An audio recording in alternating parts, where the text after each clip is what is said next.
Hello बच्चों, एक बार फिर से स्वागत है आपका हमारे चैनल में। आज हम लोग देखेंगे रियल नंबर्स का। जैसा हम आप लोग को पता होगा, हम लोग शॉर्ट्स वीडियो डाल रहे थे। तो आज वही सब जो क्वेश्चंस बचा हुआ है उसी को आज हम लोग आगे देखेंगे। ठीक है, तो शॉर्ट्स में ना बनाते हुए हम लोग इसको सोच रहे हैं लॉन्ग में ही बना दें और 10-10 क्वेश्चन लेते हैं। ठीक है, इसमें जितने भी क्वेश्चन बचा हुआ है लगभग 20-25 क्वेश्चन बचा हुआ है। तो आज 10 क्वेश्चन हम लोग डिस्कस करेंगे। ठीक है, जितना देर लगे, 10 मिनट 20 मिनट जो भी लगे। ठीक है, तो कोशिश करेंगे 10 अच्छे अच्छे क्वेश्चन जो प्रीवियस ईयर में आए हुए हैं, जैसे नवोदय विद्यालय हो गया, मिलिट्री स्कूल हो गया, ये सारे प्रीवियस ईयर क्वेश्चन हैं। ठीक है, तो गौरपूर्वक समझिएगा, ध्यानपूर्वक देखिएगा। ठीक है, तो सबसे पहला क्वेश्चन आपके स्क्रीन पे आ रहा होगा। पहला क्वेश्चन जो है, बोल रहा है कि 5 अंकों की बड़ी से बड़ी संख्या तथा 6 अंकों की सबसे छोटी संख्या का अंतर क्या होगा। ये देखिए, आपको नवोदय विद्यालय 1997 यानी कि नवोदय विद्यालय में पूछा गया सवाल है। ये आपके स्क्रीन पे आ रहा होगा, इसको गौर से देखिएगा। ठीक है, तो क्वेश्चन को सॉल्व करते हैं। बोल रहा है 5 अंकों की बड़ी से बड़ी संख्या और 6 अंकों की सबसे छोटी संख्या का अंतर क्या होगा। तो देखिए, सबसे पहले आपको हम बताए थे कि अगर आपको बड़ी संख्या बोले, ठीक है, बड़ी संख्या बोले तो बड़ी संख्या जो स्टार्ट होता है वो 9 से होता है। और 5 अंकों की बड़ी संख्या बोल रहा है, यानी कि कितने 9 हो जाएगा, तो 5 9 हो जाएगा। ठीक है, 5 9 हो गया। अब देखिए, 6 अंकों की छोटी संख्या, 6 अंकों की छोटी पूछ रहा है, बोल रहा है। तो 6 अंकों की छोटी संख्या क्या हो जाएगा, एक पड़ेगा और उस पर 5 जीरो हो जाएगा। तो ये आपका क्या हो गया, 6 अंकों की छोटी संख्या हो गई। अब आप ही बताइए, इकाई दहाई सैकड़ा हजार 10,000 लाख है ये, और इकाई दहाई सैकड़ा हजार 10,000, यानी ये 99,000 है और ये लाख है। तो अगर हमको अंतर करना है दोनों में, तो जो बड़ी संख्या है उसमें से हम घटाएंगे छोटी संख्या। कहने का मतलब, ये बड़ी संख्या है लेकिन ये कितना है, 5 ही अंक का है और ये 6 अंक का है। तो जो जितने ज़्यादा अंक का रहेगा वो बड़ा हो जाएगा यहाँ पे। अगर अंतर हमको करना है तो अंतर किसका करेंगे हम, तो इसमें जो संख्या बड़ी है हमको नजर आ रहा है उसमें से घटाएंगे छोटी वाली को। हालांकि ये 5 अंकों की बड़ी संख्या है लेकिन 6 अंकों की बड़ी संख्या से ये छोटा ही होगा। ठीक है, तो अब देखिए, ये 5 अंकों की क्या थी, बड़ी संख्या थी। तो 3 2 5, 6 अंक हो गया, 1 2 3 4 5। ये दोनों का अंतर आपसे पूछा जा रहा है। कुछ नहीं करना है, अंतर का मतलब आपको बताए थे घटा होता है, यानी कि घटा देना होता है। ठीक है, वहीं आपको योग पूछे तो जोड़ना होता है, गुणनफल पूछे तो गुना करना होता है, और भागफल पूछे तो भाग लगाना होता है। ठीक है, तो यहाँ पे हम लोग को अंतर पूछ रहा है तो अंतर में हम क्या करेंगे, घटाएंगे। जबकि जीरो यहाँ पे तो 9 से घटेगा नहीं। अगर पैसा लेंगे तो पैसा लेते जाएंगे तो ये 9 9 बनते जाएगा, ये लास्ट वाला जो है 10 बनेगा। यानी 10 में से 9 गया तो 1 बचेगा, ये 9 में से 9 गया तो 0 बचेगा, 9 में से 9 गया 0 बचेगा, 9 में से 9 गया 0 बचेगा, 9 में से 9 गया 0 बचेगा। अब कहिएगा ये 10 था तो 9 कैसे हो गया, तो 10 में से एक ये पैसा ले लिया था तो ये 10 हो गया था, तो ये 9 हो गया था। फिर इससे ये पैसा ले लिया, फिर इससे ये पैसा ले लिया, इससे ये पैसा ले लिया। तो इस तरह से पैसा सब लेते गया तो सबका 10 से 9 बनते गया, और लास्ट में जो स्टार्टिंग में शुरू जो है वो 10 हो गया। 10 में से 9 घटाया, यानी कि यहाँ पे आंसर कितना आ गया आपका, आंसर आपका 1 आया है। कौन सा ऑप्शन में आपका है, तो ऑप्शन नंबर 1। ठीक है, ऑप्शन नंबर आपका, ऑप्शन नंबर 1 में आपका ये आंसर हो जाएगा, और एक आंसर भी है। ठीक है, दूसरा क्वेश्चन देखिएगा, आपके स्क्रीन पे आ रहा होगा। बोल रहे हैं कि निम्नलिखित में से कौन सी संख्या अपरिमेय है। तो देखिए, परिमेय अपरिमेय आप लोग को हम बताए थे। ठीक है, जब रियल नंबर हम लोग पढ़ रहे थे तो आपको परिमेय अपरिमेय के बारे में बताए थे। तो इसमें आपसे पूछा जा रहा है कि कौन सा परिमेय है, कौन सा अपरिमेय, मतलब कौन सा अपरिमेय है, चूज करना है। देखिए दिया हुआ है, कौन क्या क्या दिया हुआ है, √25। ठीक है, फिर आपका है √25 है, √3 है,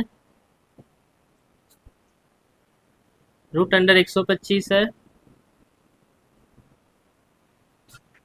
4/7 है, पाई। अब आप लोग सोच रहे होंगे इसमें से कौन अपरिमेय है। तो सबसे पहले आप ध्यान दीजिए, जिसका वर्गमूल निकल जाए वो तो परिमेय हो जाएगा। तो ये तो परिमेय हो गया, अपरिमेय नहीं हुआ। इसका वर्गमूल नहीं निकलेगा तो एक आ गया √3।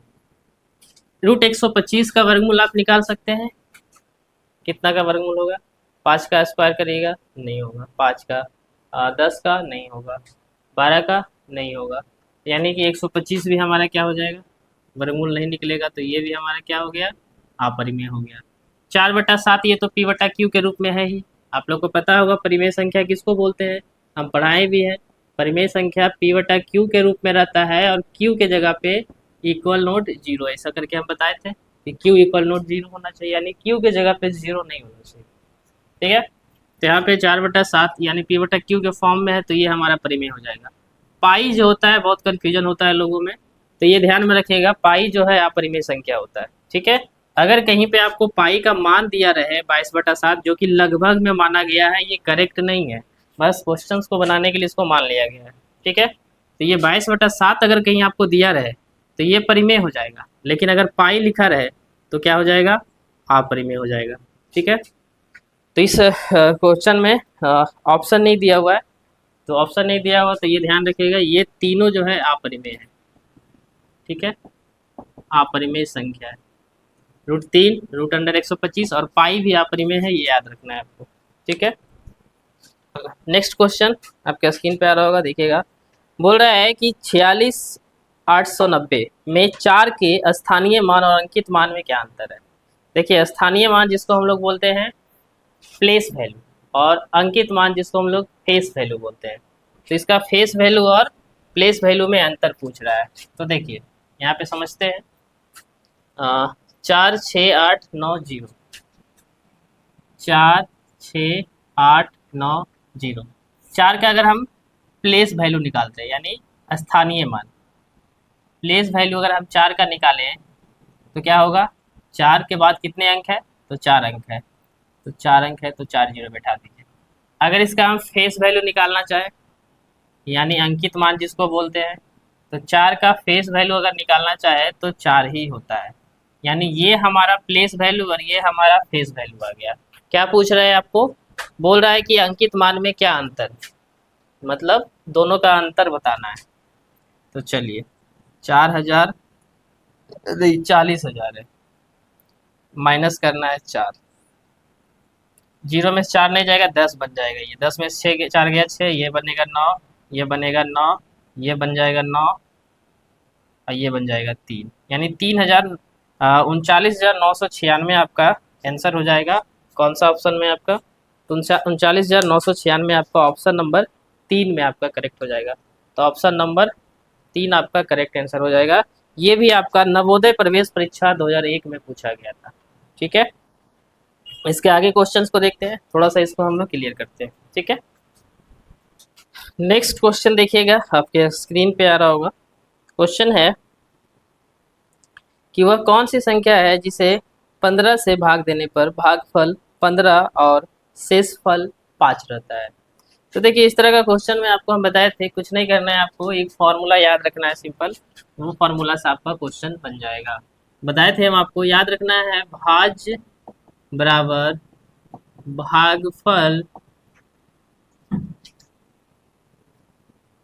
भाजक गुने भागफल प्लस में शेष फल दे दीजिएगा।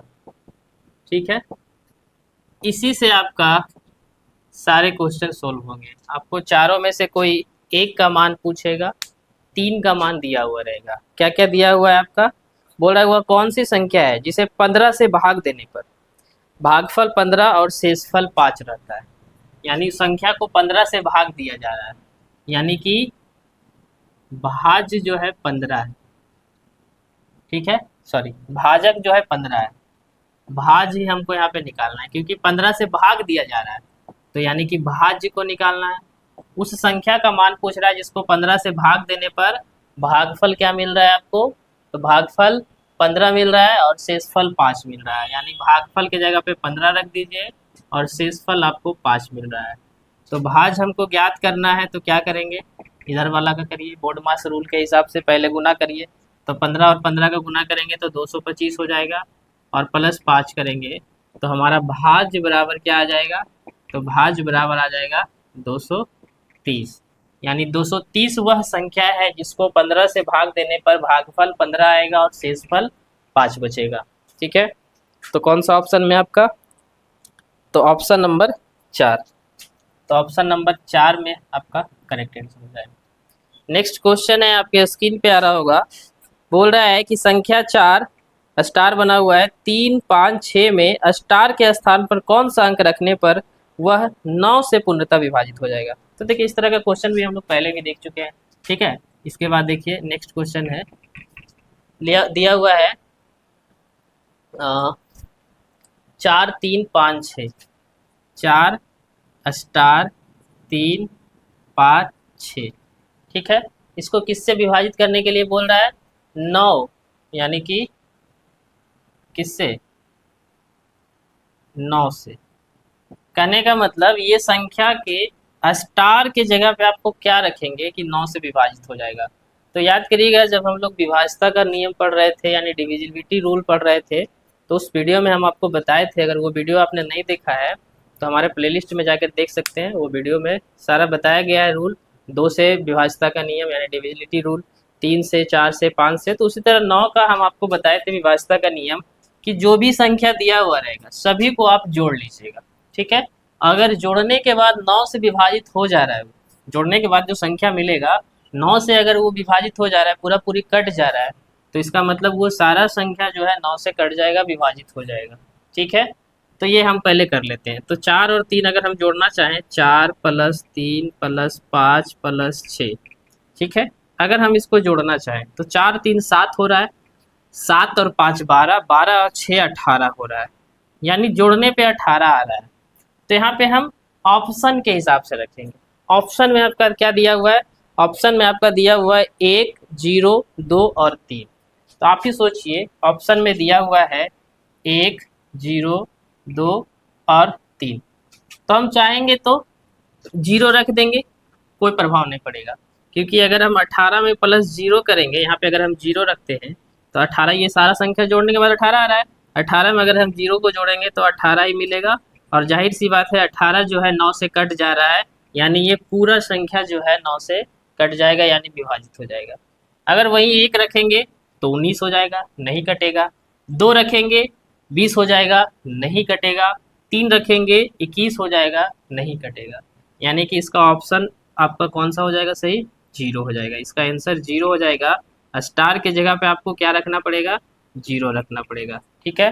कौन सा ऑप्शन में 0 आपका दिया हुआ है? तो ऑप्शन नंबर 2 में आपका दिया हुआ है, ठीक है। तो ऑप्शन नंबर 2 आपका करेक्ट आंसर हो जाएगा। नेक्स्ट क्वेश्चन आपके स्क्रीन पे आ रहा होगा। बोल रहा है कि निम्नलिखित में कौन सा कथन असत्य है।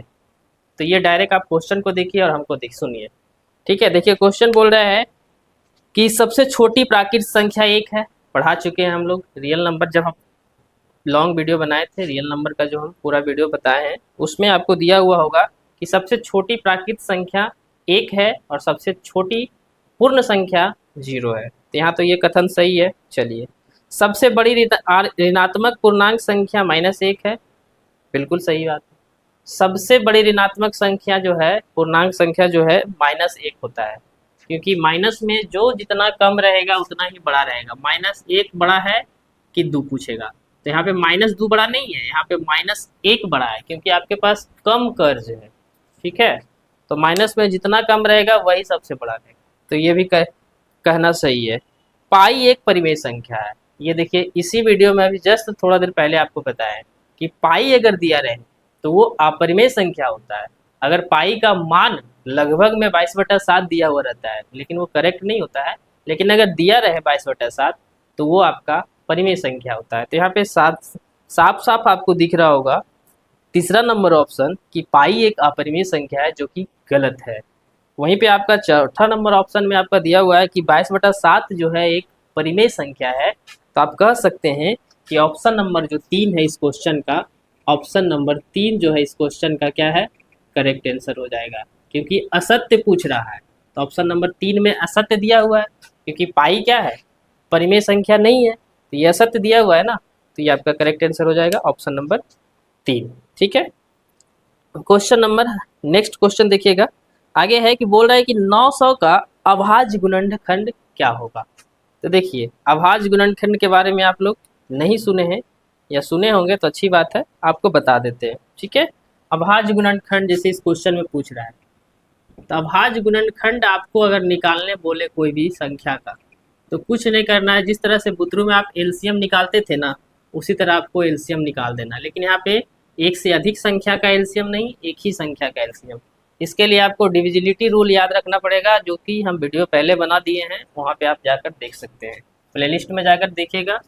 तो विभाज्यता का नियम का वीडियो बना हुआ है। तो सबसे पहले आपको विभाज्यता का नियम आएगा, तभी इस तरह का क्वेश्चन को आप सोल्व कर सकते हैं। जैसे 900 दिया हुआ है, तो आप लोग सोचिएगा कि इसको कैसे काटे। तो आपको याद होगा कि हम लोग जब एलसीएम पढ़ते थे, सबसे छोटा संख्या स्टार्ट करते थे, 2 से काटते थे, 3 से, 4 से, 5 से, 6 से, 7 से, 8 से, 9 से, इस तरह से। तो सबसे पहले 2 से चेक करते थे। तो 2 से चेक करते थे, तो 2 से कटेगा कि नहीं कटेगा, वो तो भाग लगा के देखते थे। लेकिन यहाँ पे आपको अगर विभाज्यता का नियम याद रहेगा, तो याद कीजिए, अगर विभाज्यता का नियम याद है तो, कि अंतिम में संख्या 0 रहे तो वो 2 से कटता है। तो देखिए अंतिम में संख्या 0 है ना, तो 2 से कटेगा, तो 2 से काट दीजिए। तो क्या मिल जाएगा, 2 चौके 8, 4, फिर क्या हो जाएगा, 1 बच जाएगा, 2 पचे 10, फिर 2 पचे 10, कट गया। फिर देखिए अंतिम में 0 है, 2 से कटेगा, 2 दूना 4, 25 दूना 50, अंतिम में 5 है, या तो 5 से कटेगा या 3 से भी कट सकता है। जोड़ कर देखिए, क्योंकि विभाज्यता का नियम अगर आपको पता होगा, तो जो संख्या जोड़ने के बाद 3 से कट जाए, तो वह पूरा संख्या 3 से कट जाएगा। यानी कि 5 दू 7 और 2 9, 9 जो है 3 से कट रहा है, यानी ये पूरा संख्या 3 से कटेगा, तो 3 से लगा दीजिए। तो 3 सत्ते 21, बच गया क्या, 1 बचा, तो 3 पचे 15, जोड़िए 7 5 12, 3 से कट रहा है, फिर 3 से कटेगा, 25 तिया 75, 25 है, 3 से नहीं कटेगा, 5 से डायरेक्ट कटेगा, तो 5 से 5 पचे 25। अब आप कहिएगा, एक बार और लगा देते हैं, लीजिए 5 से कट जाएगा 1। अब आपसे पूछ रहा है कि 900 का अभाज्य गुणनखंड क्या होगा। तो ये इधर साइड जो आपको मिला है ना, यही आपका अभाज्य गुणनखंड हो जाएगा। ठीक है, तो अभाज्य गुणनखंड क्या है, 2 गुने 2 गुने 3 गुने 3 गुने 5 गुने 5, इस तरह से लिखा जाता है। अब ये वाला लिखा हुआ देख लीजिए कौन सा ऑप्शन में है आपका। तो 2 गुने 2 गुने 3 गुने 3, 2 गो 2, 2 गो 3, 2 गो 5, कौन सा ऑप्शन में है, 2 गो 2, 2 गो 3, 2 गो 5, तो ऑप्शन नंबर आपका 4 है। यानी कि ऑप्शन नंबर 4 आपका यहाँ पे करेक्ट आंसर हो जाएगा। ठीक है, नेक्स्ट क्वेश्चन को देखते हैं। नेक्स्ट क्वेश्चन आपके स्क्रीन पे आ रहा होगा, ये डायरेक्ट बताने वाला है, इसमें सॉल्व करने लायक कुछ है नहीं। ठीक है, पूछ रहा है कि निम्नलिखित में से कौन सत्य नहीं है। सवाल गौर से पढ़िएगा। पहला नंबर ऑप्शन है कि 2 प्राकृत संख्याओं का गुणनफल एक प्राकृत संख्या होती है। तो देखिए ये सही बोल रहा है।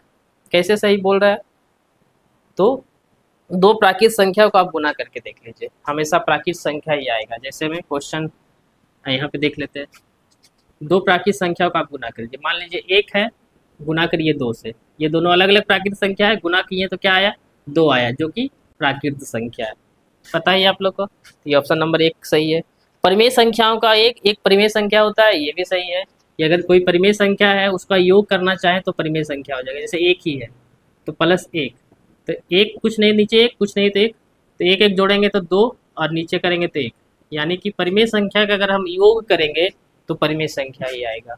ठीक है, फिर नेक्स्ट है, 2 परिमेय संख्याओं का गुणनफल एक परिमेय संख्या होती है, ये भी सही है। अगर 2 परिमेय संख्या है, जैसे एक कोई और परिमेय संख्या लीजिए, 2 लीजिए, 2 गुने 2, गुना करेंगे 4 आया, परिमेय संख्या ही आया। ठीक है, फिर नेक्स्ट है कि 2 समान अपरिमेय संख्या का गुणनफल पर अपरिमेय संख्या होता है, ये देखिए गलत है, क्योंकि 2 समान अगर अपरिमेय संख्या को गुना करिएगा ना, जैसे मान लीजिए √2 है, तो समान है दोनों, इसको गुना करिएगा ना, तो √2 गुना होकर 2 हो जाता है, चूंकि ये आ जाता है क्या, परिमेय संख्या आ जाता है। तो ये सरासर कहना गलत है कि 2 अपरिमेय संख्या को अगर हम गुना करते हैं तो वो परिमेय नहीं आएगा, ये गलत है। यहाँ पे गलत बोल रहा है कि 2 समान अपरिमेय संख्या को गुणनफल अपरिमेय संख्या आएगा, ये गलत है। क्योंकि देखिए आपके सामने गुना किए हैं, 2 समान अपरिमेय संख्या को गुना किए तो क्या आया, परिमेय आया है, ना कि अपरिमेय। ठीक है, तो ये बातें याद रखिएगा। फिर है आपका नेक्स्ट क्वेश्चन, किसी 2 अंकों की एक संख्या के अंकों का योग 9 है, और यदि संख्या में से 9 घटा दिया जाए तो अंकों के स्थान उलट जाते हैं, तो संख्या बताइए। तो देखिए इस तरह का क्वेश्चन में ना आप ऑप्शन पे जाइएगा। ठीक है, ऑप्शन दिया हुआ रहेगा, ऑप्शन पे जाना है। जैसे देखिए ऑप्शन नंबर 1 दिया हुआ है 54, ऑप्शन नंबर 2 दिया हुआ है। ऑप्शन नंबर 2 क्या दे रखा है आपका? 45, 36 और 63। 45, 36 और 63। अब बोल रहा है कि आपको गौर से पढ़िएगा, बोल रहा है ना कि 2 अंकों की संख्या है जिसको योग करने पे 9 आ रहा है, लेकिन उसमें 9 घटा दे रहे हैं ना तो अदल बदल जा रहा है, संख्या पलट जा रहा है। जैसे दोनों को जोड़ते हैं तो योग करने पे 9 आ रहा है, और 9 को घटाते हैं, 9 को घटाते हैं तो संख्या क्या हो रहा है? अदल बदल जा रहा है, यानी 5 उन्ने चल जा रहा है, 4 इन्ने हो जा रहा है, संख्या अपना अपना उलट पुलट ले रहा है। नहीं, यही ना बोल रहा है कि स्थान उलट जा रहा है, यानी 4 के स्थान पे 5 आ जाएगा, 5 के स्थान पे 4 आ जाएगा। तो सबसे पहले तो हमको ये चेक करना है कि योग किसका किसका 9 आ रहा है। तो जाहिर सी बात है, 5 4 9, 4 5 9, 3 6 9, 6 3 9, सभी का योग करने पे 9 आ रहा है। ये तो बड़ा लफड़ा हो गया।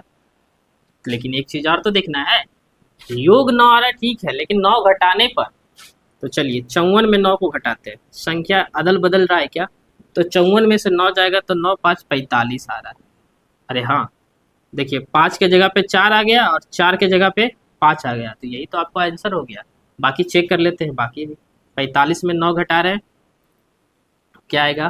5 जाएगा, 4 जाएगा, तो क्या बचेगा? 36 बचेगा। नहीं, 4 के जगह पे 3 आ गया, 5 के जगह पे 6 आ गया, ये नहीं होगा। 36 में देख लेते हैं घटा के 9, 36 में अगर 9 घटा रहे हैं तो क्या आ रहा है? 6 जाएगा, 27 आएगा। चलिए ये भी नहीं होगा। और एगो 63 में 9 को घटा देखते हैं, 63 में 9 को घटाते हैं तो 6 3 3 जाएगा, 6 और घटा देंगे तो 54 आएगा, ये भी नहीं होगा। यानी ऑप्शन नंबर 1 आपका करेक्ट हो जाएगा, क्योंकि योग करने पे 9 और 9 घटाने पे संख्या एक दूसरे पे उलट पुलट जा रहा है। ठीक है, तो इस तरह का क्वेश्चन को आप लॉन्ग में भी बनता है, लेकिन उसमें मत जाइएगा, क्योंकि आपका एग्जाम है, ऑब्जेक्टिव है, सवाल है। तो ऑब्जेक्टिव सवाल अगर ऑप्शन से ही हमारा बन जा रहा है तो क्यों हम लॉन्ग बनाएं? उसको लॉन्ग बनाकर दिखाना नहीं है हमको। ठीक है, तो ये बातें याद रखिएगा। तो ये कितने क्वेश्चन हो गए आपका अभी तक? 1 2 3 4 5 6 7 8 9 क्वेश्चन हो गए। एक क्वेश्चन आपका और देख लेते हैं। ये आपका पूछा गया है नेतरहाट परीक्षा 1997 और हजारीबाग परीक्षा 2001 में पूछा गया है। क्या पूछा गया है कि 1729 को 2 प्राकृत संख्याओं के घनों के योगफल के रूप में 2 अलग अलग विधियों से प्रकट करें। देखिए, घन का योगफल के रूप में 2 अलग अलग विधि से प्रकट करना है। किसको? 1729 को। इसके लिए आपको घन का नियम याद करना पड़ेगा। ठीक है, क्वेश्चन है 1729, तो आपको घन वाला फॉर्मूला याद करना पड़ेगा कि किसका घन करना है। घन का मतलब क्यूब। ठीक है, जैसे एक पर कोई भी संख्या पर पावर 2 रहता है तो उसको स्क्वायर बोलते हैं, कोई संख्या पे पावर 3 है तो उसको क्यूब या घन बोलते हैं। ठीक है, तो देखिए 1729 है, तो हमको तो पता है, आपको पता होगा तभी बनेगा। ठीक है, इसको क्या करने बोल रहा है? 2 तरीके से लिखने बोल रहा है। तो एक तरीका तो ये हो जाएगा आपको, देखिए सिंपल, 1000 पहला तरीका, 1000 प्लस 729 करते हैं, तो 1000 जो है 10 का क्यूब होता है, 10 को 3 बार गुना करेंगे तो, और ये 7 का हो जाता है। तो एक तरीका तो ये हो गया। इसमें ऑप्शन दे ले क्या? नहीं, ऑप्शन तो नहीं दिया हुआ। ठीक है, अब देखिए 7 नहीं, सॉरी 9 का हो जा रहा है। ठीक है, अब देखिए एक तरीका तो ये हो गया। अब क्या बोल रहा है? बोल रहा है कि 2 अलग अलग विधियों से प्रकट करें। तो एक तरीका से तो ये लिख दिया, घन वाला लिख दी, इसमें घन वाला ही पूछ रहा है। ठीक है, एक आपको याद कर देते हैं। देखिए दूसरा, एक जो होता है ना 1728 प्लस 1 कर देते हैं। 1728 जो होता है 12 का क्यू होता है। ठीक है, और 1 का क्यू करेंगे तो हमारा 1 ही आएगा। तो ये देखिए 2 अलग अलग तरीके से आपको दर्शा दिए। ठीक है, तो ये दर्शा दिए। ऑप्शन इसमें हालांकि नहीं दिया हुआ है, ऑब्जेक्टिव सवाल रहता है तो ऑप्शन देना चाहिए, लेकिन इसमें ऑप्शन नहीं दिया है, कोई बात नहीं। आपको 2 तरीके से लिखने के लिए बोल रहा था, 2 तरीके से आपको लिख के बता दिए। ठीक है, बाकी का कुछ क्वेश्चन और इसमें बचे हुए हैं इस चैप्टर से रिलेटेड, जो हमने थ्योरी पढ़ाया था। ठीक है, तो उस चैप्टर से रिलेटेड क्वेश्चन बाकी नेक्स्ट वीडियो में देखेंगे, क्योंकि अभी हमने बोला था इस वीडियो में कि 10 ही क्वेश्चन इस वीडियो में देखेंगे, चाहे जितना लंबा जाए वीडियो। ठीक है, तो आज के लिए इतना ही रहने देते हैं, मिलते हैं आपको नेक्स्ट वीडियो में। तब तक के लिए धन्यवाद, जय हिंद।